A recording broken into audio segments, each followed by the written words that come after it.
There are other victims here, those whose identities were stolen. Investigators say some of the suspected illegal immigrants used others' Social Security cards, birth certificates, and driver's licenses.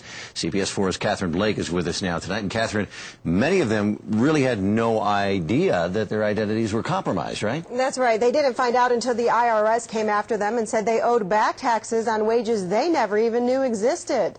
That's just one of the hidden dangers of identity theft that many people don't think about. A specialist we spoke with tonight says it can get a lot worse than that. You know, the first thing I thought of was what other of my information, might they have and might they be using. Brad Nelson wonders if one of the suspects arrested in this week's immigration raid stole his identity. He found out something was wrong when he applied for unemployment benefits and was told someone with his name and Social Security number was employed. They weren't able to give me any personal information of the person. He was able to tell me that it wasn't Greeley. Well, it's really hard to prove that you are not you. Steve Kenny is an identity theft risk specialist. He works for a company called Prepaid Legal Services that helps people restore their identity after it's been stolen. If your credit is being affected because of this, what we'll do is we'll go in and restore the credit to where it was.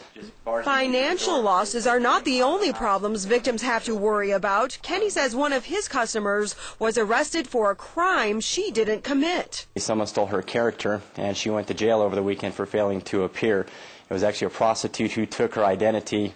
Victims can also get in trouble with the IRS for unreported wages. They can even be refused medical treatment when someone steals their health insurance and racks up medical claims. They'll have an emergency, they'll go to the hospital, and they'll actually have their health insurance canceled because they had so many things done and popped positive for, say, HIV.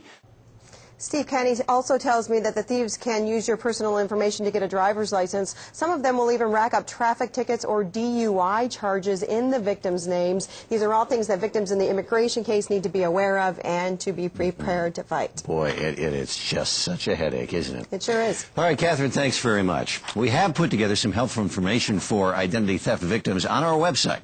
It includes a link to Steve Kenny's company. You can click on Consumer on CBS 4.